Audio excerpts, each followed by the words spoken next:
What's up, guys? It's MMA Analyst here with my predictions for UFC on Fuel Gustafsson versus Silva. We had a pretty big break from the UFC's, their cards and whatnot, but we're back. It's been like a month at least. Most likely had to do with the whole March Madness, had to do with the Ultimate Fighter season going live, which, by the way, hasn't been all that great. Also, if you're watching the Brazilian one on Sunday nights, just get to watch some more Ultimate Fighter. Bellator has been doing his thing. There's been lots of other MMA. There's been Super Fight League had something going on. That's the first show ever in India. There's been a lot of stuff.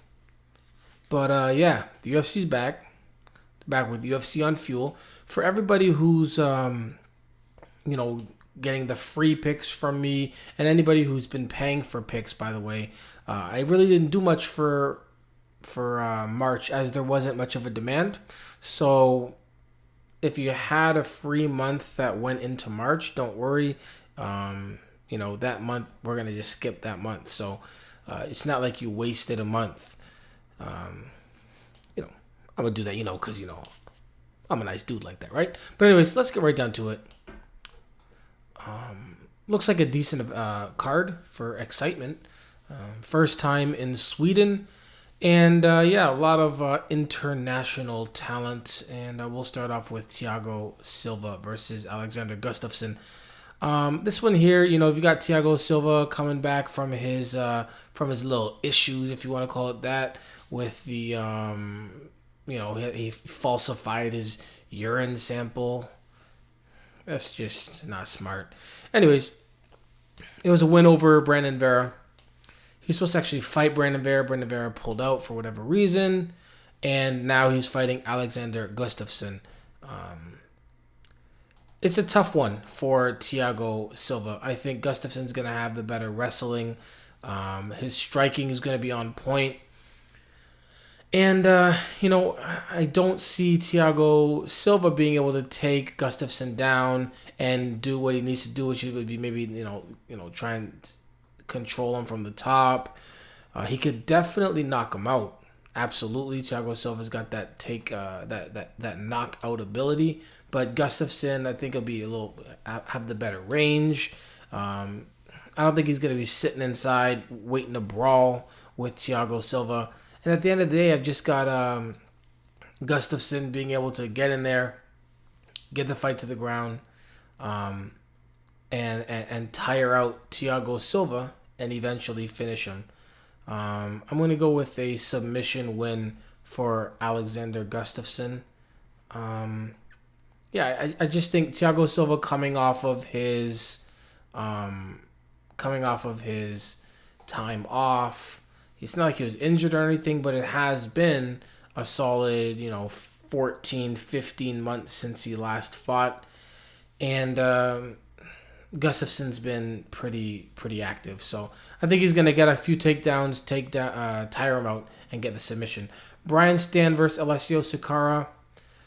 This fight, to me, actually, this fight's closer than people maybe think. Sakara does have a little bit of an issue with getting knocked out. But Brian Stann, in my opinion, is extremely, extremely overrated, and it's all because of his American hero status that the UFC keeps hyping up. When it really comes down to it, Brian Stann is a brawler. He's got some strong power in his hands, but he's got a decent chin, but he gets hit a lot. Alessio Sakara will actually have, I think he'll have the better technique with the striking. But again, he also gets hit a lot. I think when it comes down to it, Brian Stann's still going to win this fight.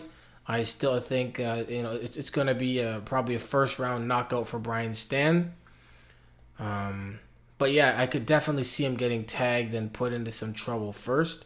But regardless, I see Brian Stann potentially, most likely, just knocking out Alessio Sakara first round. But yeah, A lot of people think it's like just Brian Stan's fight to just go out there and just win, or it's his fight to lose. And I'm not saying I disagree, but I think it's mainly just because of the fact that he does have the power, and Alessio Sakara does have a suspect chin. If you look at their actual abilities, I think it's a lot closer than what it even may turn out to be on fight night. Anyways, Paulo Thiago versus CR Bahadurzada. CR is dope. I mean, like, very exciting fighter. It's just that he's mainly a stand-up fighter. And if he gets put on his back against Paulo Thiago, who has solid jiu-jitsu, then he's going to get tapped out. Is Paulo Thiago going to go out there and trade strikes with CR? If he does, then, he could be in for a really, really rough time. And Bahadurzada would probably be looking at potential knockout of the night. But I don't think that's what's going to happen. I think Paulo Thiago is going to get the fight to the ground. First of all, he's going to clinch up against the cage or whatever, get that trip, get it taken to the ground. And then once that happens, Paulo Thiago is looking at potential submission of the night. And I do think that he's going to get a submission. Probably, to be honest, in the first round. I don't see this one lasting for too long. Sierra is probably going to be aggressive. Paulo Thiago is not going to run away. And that's it. And I think he's going to get the fight to the ground and submit him.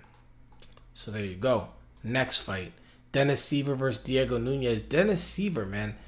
There's certain people that look like they're just a certain weight class, and certain people that just look like they can't really be anywhere else. Dennis Siver, when he fights, I think, like, man, this guy's got the body type of a 170.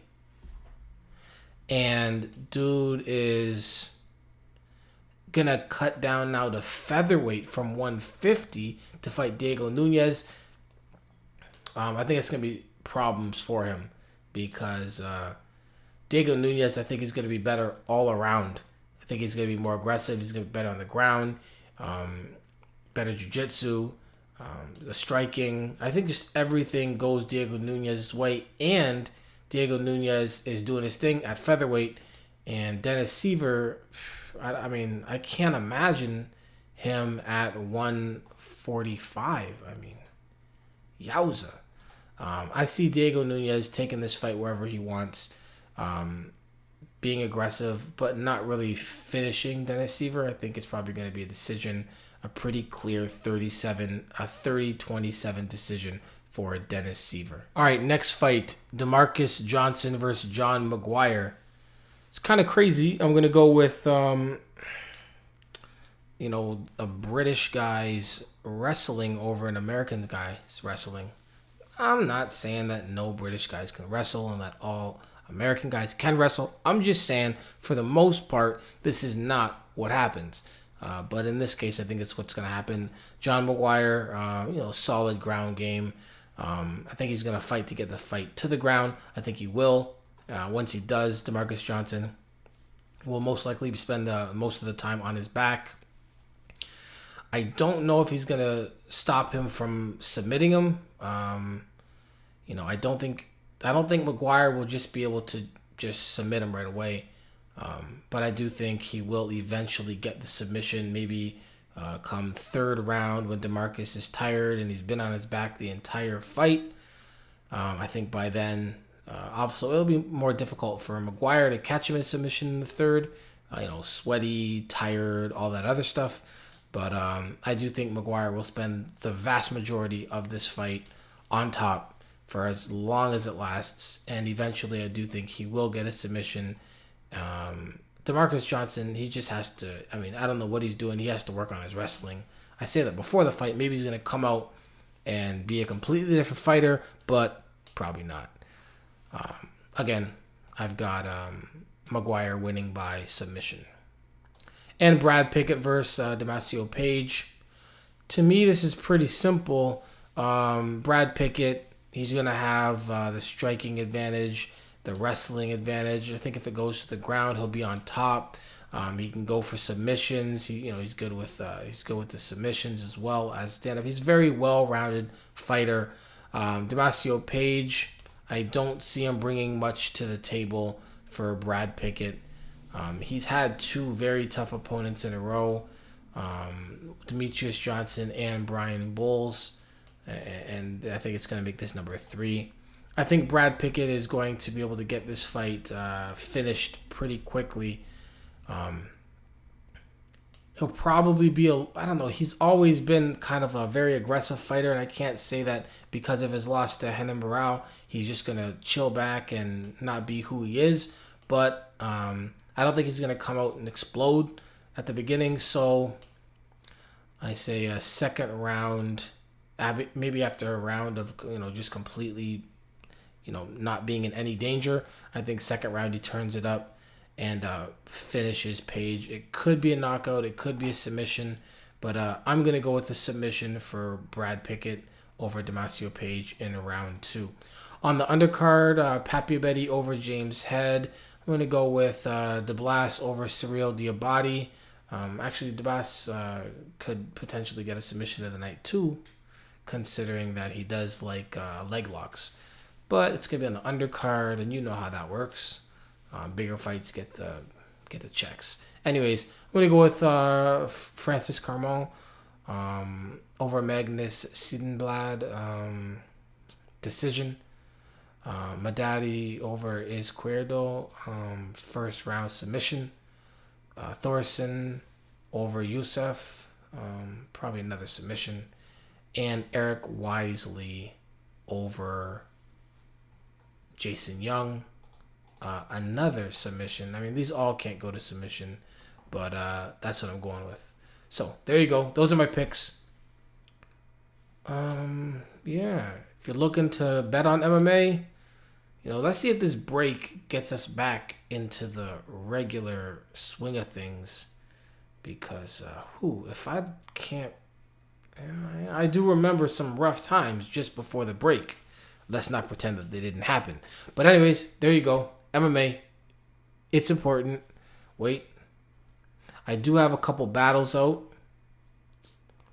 So check out the battle with, if you haven't seen them, check out the battle with Fork Farm. I'll put the links up. Why not?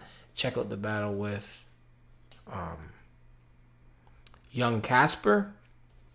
And then on the 23rd of January, my latest battle, which is the first round of the King of the Dot Grand Prix, that comes out on the 23rd.